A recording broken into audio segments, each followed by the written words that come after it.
What's up, Brian Tong here, and welcome to the Apple Byte for everything good and bad inside the world of Apple. This is the episode where we're going to break down everything we know and expect to see at Apple's iPhone event that's taking place on September the 12th at the Steve Jobs Theater at Apple Park. And guess what? It's the very first time they'll be holding an event at their shiny new campus. So let's jump into everything we've heard in Apple Byte Nation. If you've been watching, you know about 99% of this stuff, but guess what? I know you're still watching. I see you.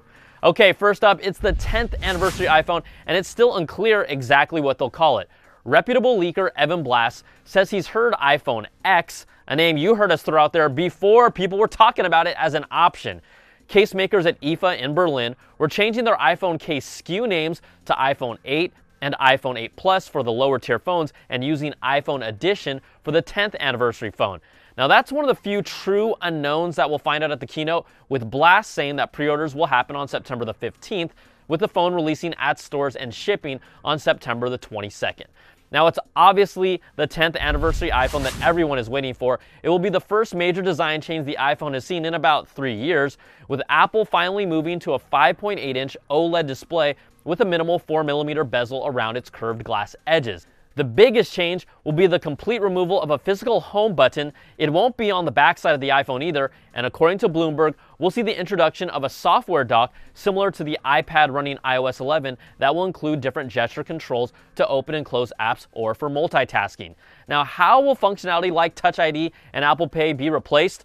Well, according to reports, the chin at the top of the phone will house a 3D facial scanning sensor that will unlock your phone as well as authenticate purchases. Bloomberg's Mark Gurman says Apple will pitch Face ID as faster, more secure, and more accurate than Touch ID, and it will have to be to keep Apple loyalists very happy. Now, details in an earlier HomePod firmware leak also indicate it might be able to detect your face while laying flat on a table surface, and a feature to tap to wake your phone, found on Android phones, could be coming to the iPhone as well. This 3D facial recognition feature will be the centerpiece of this phone, and we still don't really know exactly how it works, but you can be sure Apple isn't going to let you unlock your phone with a picture from another phone like the Galaxy S8 and Note 8 still do.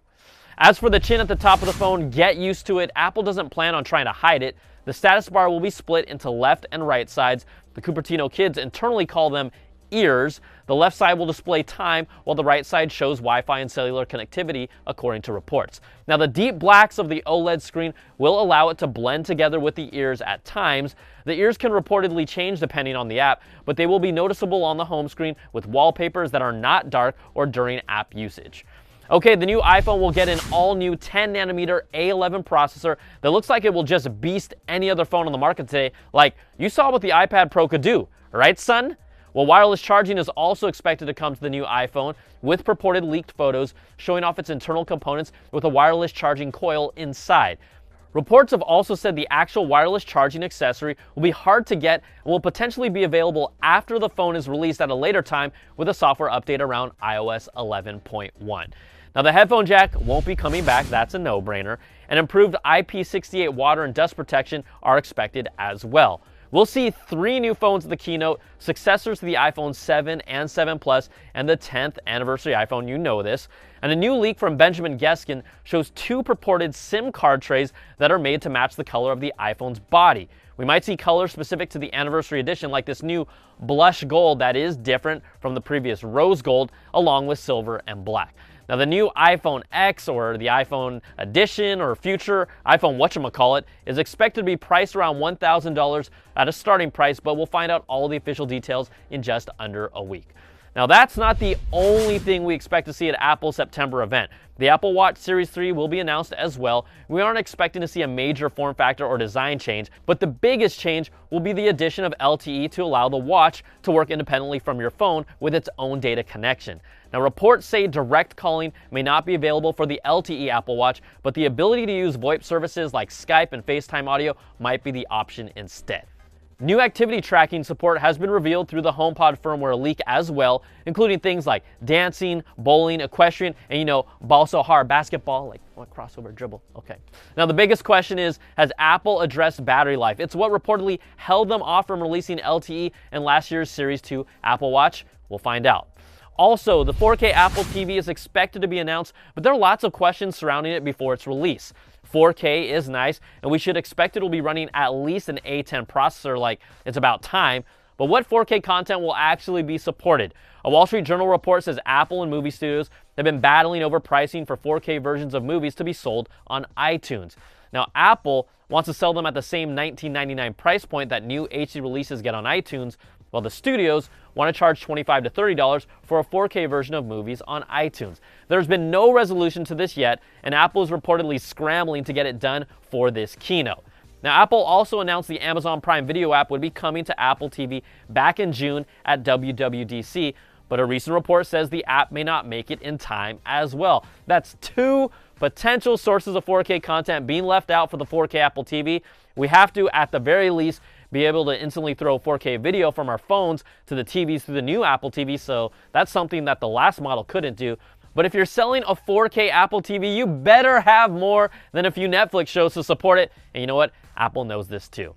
All right, this keynote would also be a great opportunity to feature a new and improved Siri. We didn't get it at WWDC, and I hope Apple shows us how Siri has evolved, because it's good, but it's not great, and it doesn't match up favorably to the competition from Amazon and Google. Could we get more news about the HomePod? Maybe an official release date, and some new bells and whistles. And if I had to pick a sleeper product that could surprise us, Apple isn't going to release a new version of the AirPods anytime soon. They're still 4 weeks on back order, so in my mind, it's not going to happen. I could be wrong.